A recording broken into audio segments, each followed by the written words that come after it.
Hi friends, എല്ലാവർക്കും എൻ്റെ ചാനലിലേക്ക് വീണ്ടും സ്വാഗതം. അപ്പം നമുക്ക് നമ്മുടെ കഥ പറയാം. അതിനു മുമ്പായിട്ട് ഞാനിവിടെ സേഫായിട്ടിരിക്കുന്നു. എന്നെ ചുറ്റുവട്ടമുള്ള എല്ലാ മലയാളികളും തന്നെ സേഫാണ് എന്ന് ഞാൻ വിശ്വസിക്കുന്നു. ഇവിടെ ജോലി ചെയ്യുന്ന എല്ലാവരും തന്നെ സേഫായിട്ടിരിക്കുന്നു എന്ന് കരുതുന്നു. പിന്നെ എന്താണെന്ന് വെച്ചിട്ടുണ്ടെങ്കിൽ നമ്മൾ ഇപ്പോൾ പേടിയുണ്ടോ എന്നൊക്കെ ചോദിക്കുകയാണെങ്കിൽ തന്നെ പേടിയുണ്ട്. നമുക്ക് കുറച്ച് ടെൻഷനും കാര്യങ്ങളൊക്കെ ഉണ്ട്. നമ്മുടെ ലൈഫിൽ ഇത്രയും കാലം കാണാത്ത കാര്യങ്ങളൊക്കെയാണ് നമ്മൾ ഈ കുറച്ച് നാളുകളായിട്ട് കാണുന്നത്, അറിയുന്നത്. അപ്പോൾ അതൊക്കെ വെച്ച് നോക്കുമ്പോൾ നമുക്ക് നല്ല പേടിയും കാര്യങ്ങളൊക്കെ ഉണ്ട്.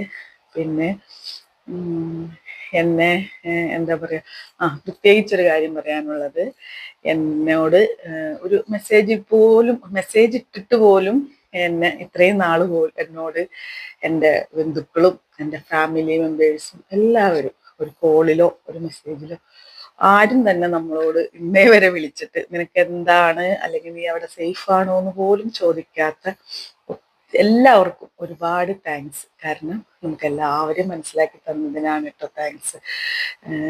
നീ ഇസ്രായേലിൽ പോയിട്ട് ഞങ്ങൾക്ക് എന്താ ഗുണം എന്ന് ചോദിച്ച ബന്ധുക്കൾ വരെ നമുക്ക് കൂടെയുണ്ട്. നാട്ടുകാരും ഉണ്ട് നമ്മുടെ കൂടെ. നമ്മൾ ഒന്നും ചെയ്തില്ല, കൊടുത്തില്ല എന്നുള്ള കാര്യങ്ങൾ. പക്ഷെ അതൊക്കെ പോട്ടെ.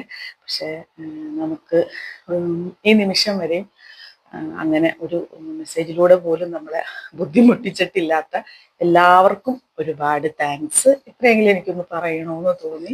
ഇത് അത്ര പേര് കാണുമെന്നോ ഇതൊന്നും എനിക്കറിയില്ല. പക്ഷെ പൊതുവായിട്ട് ഞാനിത് പറയുന്നതിൽ ഒരുപാട് പേര് എന്നെ ഇൻസൾട്ട് ചെയ്യുമെന്നും എനിക്കറിയാം, എൻ്റെ ഫാമിലി പോലും. പക്ഷെ ഇത് ഇത്രയെങ്കിലും ഒന്ന് പറഞ്ഞില്ലെങ്കിൽ മനസ്സിനൊരു സന്തോഷം കിട്ടൂല. അപ്പൊ അതൊക്കെ പോട്ടെ. നമുക്ക് നമ്മുടെ കഥയുടെ കുറച്ച് കാര്യം സമയത്തിനനുസരിച്ച് നമുക്ക് കേൾക്കാം. ഒരു 3 മിനിറ്റിൽ തീർക്കണമല്ലോ.